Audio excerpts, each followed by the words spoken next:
Over 700,000 Gambians registered during the third week of the voter registration exercise. Lawmakers summon Interior Minister over the death of two men in Nyamina Kodang. Elsewhere, an estimated 60% of South Sudanese population could face food scarcity in 2021. These and more stories coming on the news desk.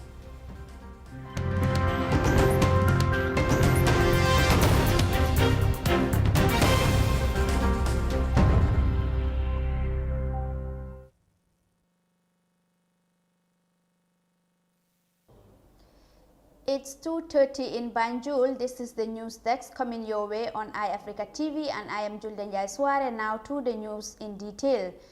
Over 700,000 Gambians have registered to acquire voting tickets ahead of the crucial December 4th presidential elections, the Independent Electoral Commission has announced.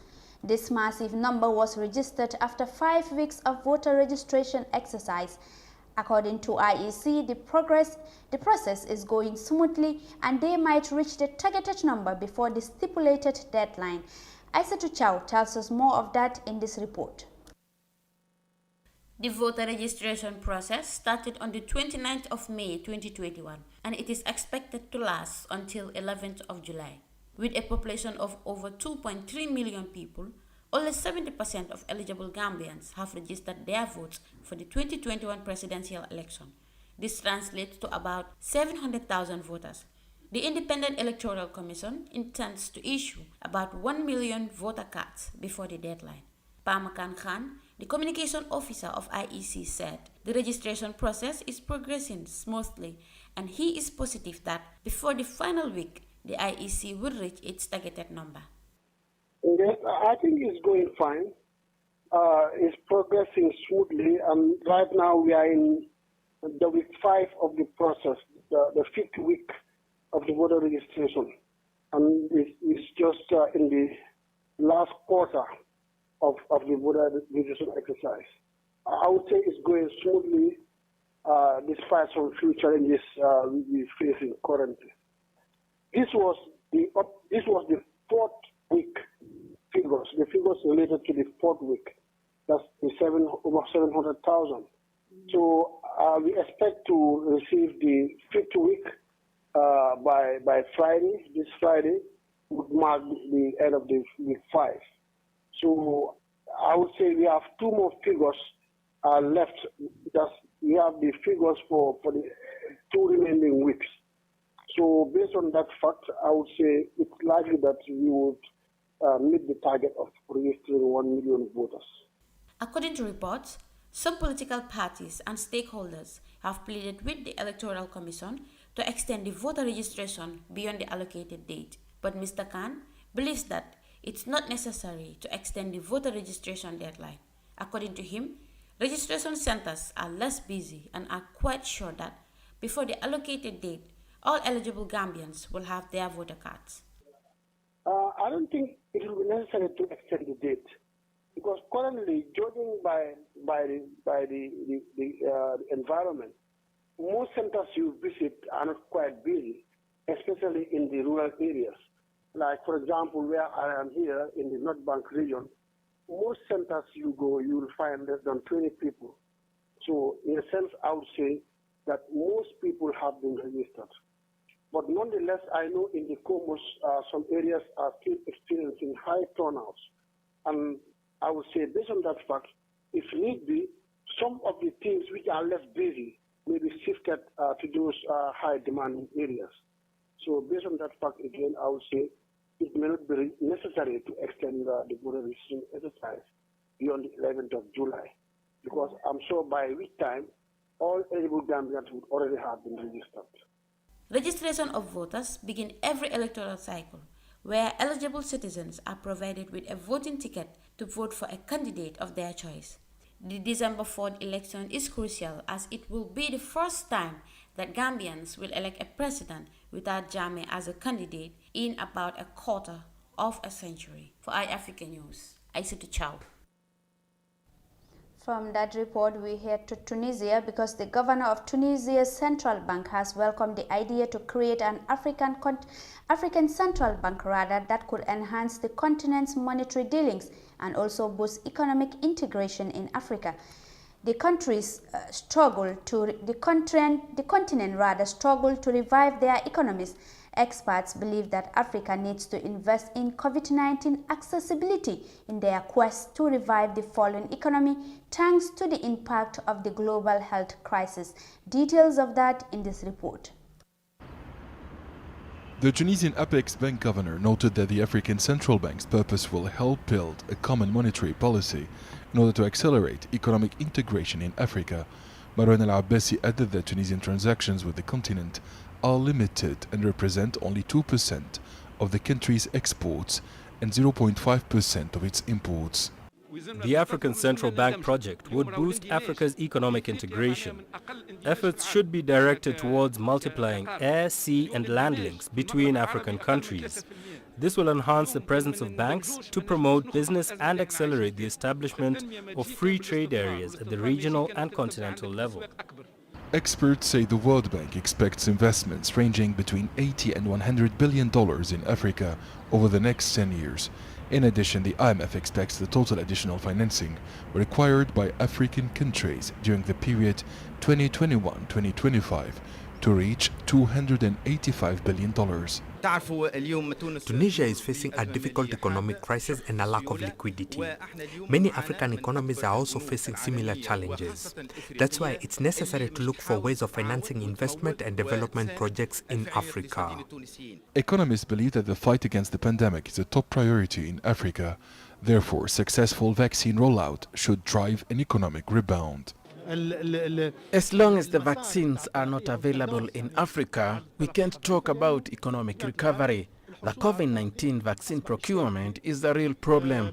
Reopening the economy depends on the vaccine rollout. Analysts assert that African central banks are boosting cooperation in the fields of finance, integration, as well as upgrading African payment systems. The governor of the Central Bank of Tunisia called for mobilizing the support of multilateral financial institutions to back public investment in the digital sector in Africa. El Abbassi added that bilateral and multilateral cooperation are necessary to revive investment and growth in the continent. The governor of the Central Bank of Tunisia is calling for the creation of African Central Bank. Now, due to the impact of the COVID-19 global pandemic, the government of Uganda is set to give COVID-19 cash support to vulnerable communities across the country. The government has reimposed a national lockdown to curtail the surging new infections, which have left many people in challenging situations. About 500,000 households are expected to benefit from the support. Details of that in this report. Hassan Kasiria's van has been packed up for nearly 2 weeks since Uganda went into COVID-19 lockdown. He is a taxi driver in Kampala, but since public transport was suspended, he's not earning a living. We taxi drivers are not doing well at all. From the owners of the taxi to us, who are employed to drive. The ordinary person is bad off. I call upon the president to remember us, the local people. Hassan now spends time playing board games with his friends just to pass time. He is among the vulnerable groups who will receive a $30 cash transfer to help him and his family during lockdown. Families are expected to use the money for purchasing food and other household items. But Hassan says it's too little to meet his family's needs. I beg the president to open up the country so that we can work and take care of our families, because the government will not be able to reach everyone with that money. When will it even reach us? The government aims to reach about 500,000 households with this relief cash. The money will be transferred to mobile phone accounts. The cash transfers are yet to begin flowing into people's accounts, even when people have been home for close to 2 weeks. Last year, vulnerable groups were given food, but there were concerns that it wasn't enough and some people missed out in the handouts. A mobile van will also move to communities with cash to hand out to people without mobile phone accounts. This 42 days vulnerable group is strictly those whom the lockdown measures interrupted their daily work, and their daily work is only when they work that they can earn something to eat. The Uganda Bureau of Statistics will send teams to identify people eligible for this money.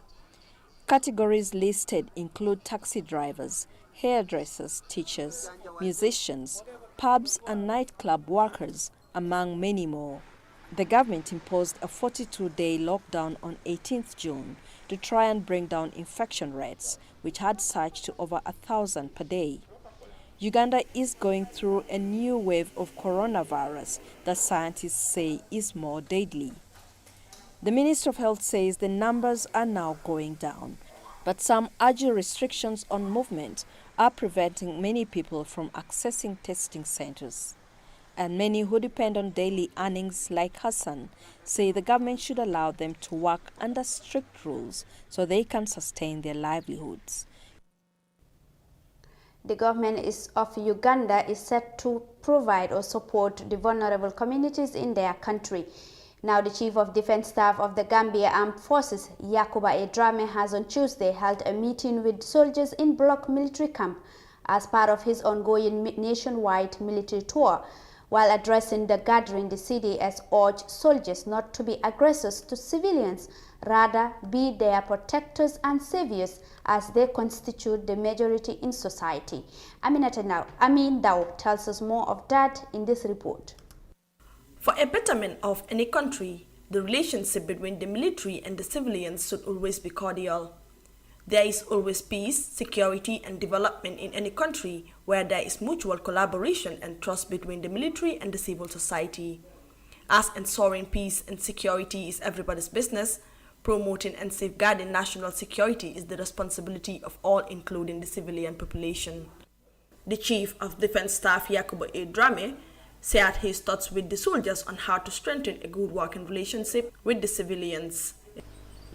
It behoves you and I to cultivate and sustain a healthy working relationship with your brothers and sisters outside uniforms. If you look at it, we're all from homes, and we shall all go back to homes. Today we are privileged to wear uniform because that's our choosing career. But remember, come May, one day, whether we like it or not, either by design or circumstances, we may want to cast down this uniform and go back to civil life. Now, if you leave, how do you want to be embraced back into the society? How do you want to reintegrate into the society? Ask yourself those questions. Whatever you do in life, strongly I can share this with you, it's temporal. There is nothing permanent. Before me, there were CDS. Today I'm the CDS. Tomorrow somebody will come as a CDS. As civilians compose the majority, CDS urged his men to protect and save their lives and not to be their aggressors. I'm impressed. I've been told that you have a good working relationship with the locals of this village. That is what is expected. You cannot have it less than that, but rather see how you can further enhance the relationship between you and the community that constitute the majority. We're just a drop in the ocean. They are in the majority, and we should be seen as their protectors and their saviors, not aggressors. Anybody found one thing, it is not going to be taken lightly. Since such a relationship is healthy for every nation, it is a challenge for all democratic governments to ensure a more cordial civil-military relationship. The protection of any country's sovereignty and territorial integrity is the primary function of the military. Meanwhile, the military tour, which commenced on Monday, 21st June 2021, is aimed at getting first-hand information on the living and working conditions of the soldiers. The tour also includes the inspection of ongoing building projects at barracks, meant to ease accommodation for the men and women serving in the country's armed forces. Reporting for iAfrica News, I am Amindao. That report by Amindao will take us to our first break. Still to come, it's more local and international news. Do stay tuned. The pride we take in our brand, the work we put into constantly change the landscape and elevate real estate in the Gambia, it's compared to none. From inception, our goal was to add value to the beautiful Gambian landscape. That's why we are proud innovators of community estates. Kololi Sands is an exceptional piece of work, tailored for ultimate convenience and luxury, to bring you an element of finesse that is rare but unique in its own. This is also our pride and joy, and we welcome you to the exquisite beauty right here in Kololi and right here on the waterfront.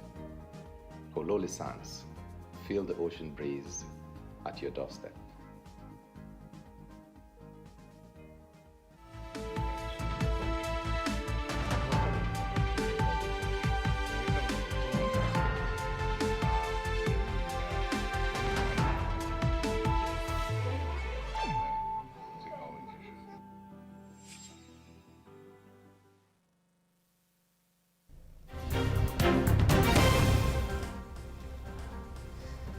Welcome back. If you're just tuning in, this is the News Desk on iAfrica TV, and I am Julde Njaisware. Now to the rest of our stories. Gambian lawmakers summoned the Minister of Interior, Yankuba Sonko, to appear before the National Assembly to answer questions about the security-related matters. Key among them is the suspected case of 2 men who were killed in the community of Nyamina Kudang and brutalized by unknown persons. Binta Jallo tells us more of that in this report.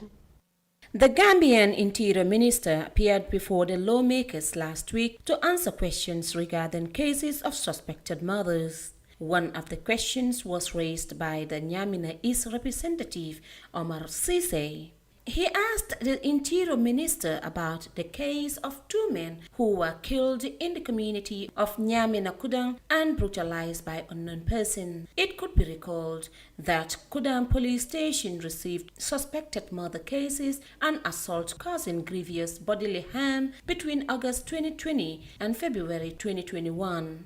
One of the suspected murder cases occurred on the 15th of August 2020. And the deceased was identified as one Guinean national called Nyancho, a suspected lunatic found lying in an unfinished building with bruises on the head and was taken to the Kudang Health Center where he was pronounced dead.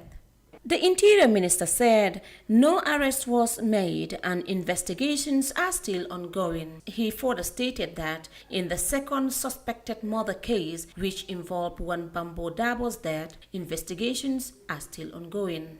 However, 4 individuals were arrested for being with the deceased on the night the alleged murder occurred. The third case involved one Keba Faye, a suspected lunatic also from Senegal. He was found laying with serious injuries on his jaw and was then rushed to the RVTH for treatment and later discharged.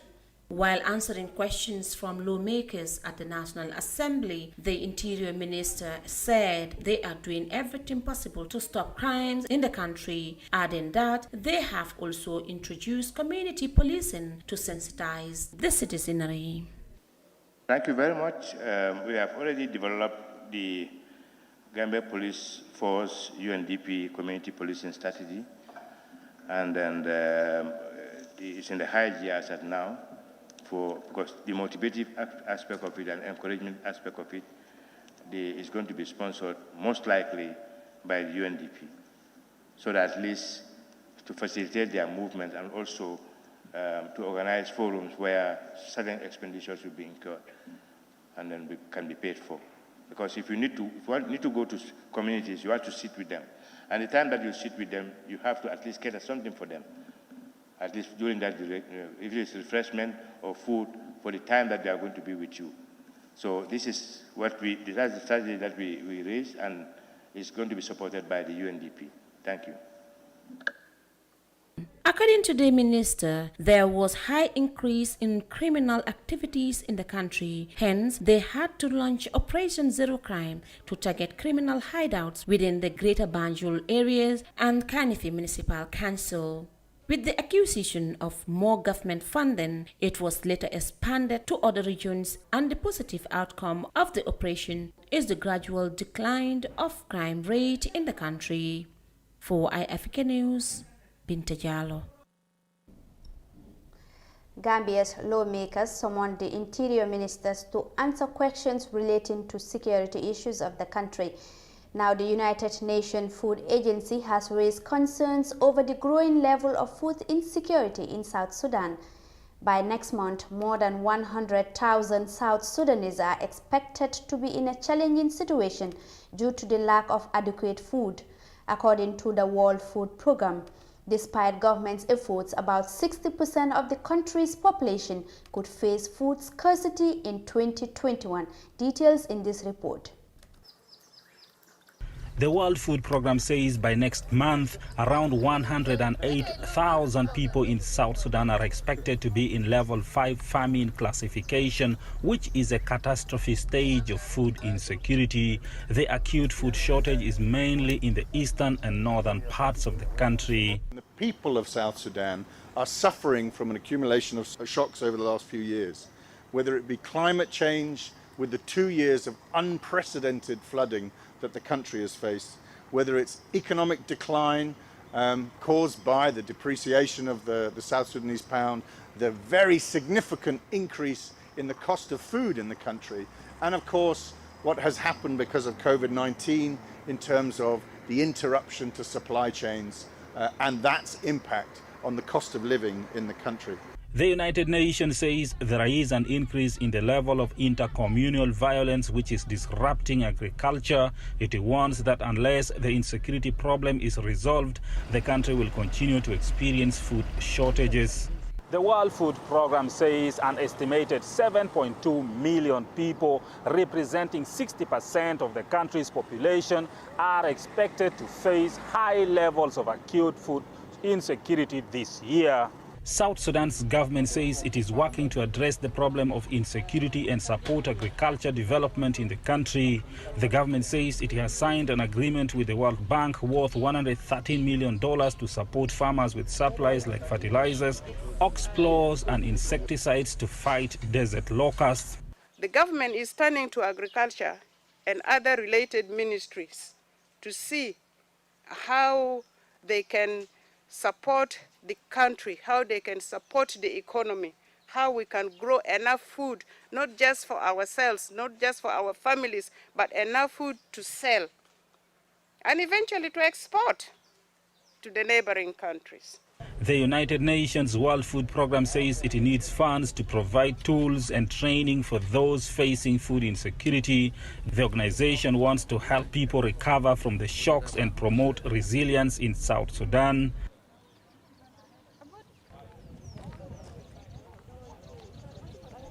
That story from South Sudan will bring us to the end of the news desk. But for more of these and others, you can join us in our subsequent news bulletins. Many thanks indeed for the pleasure of your company, and do have a lovely day. Bye-bye.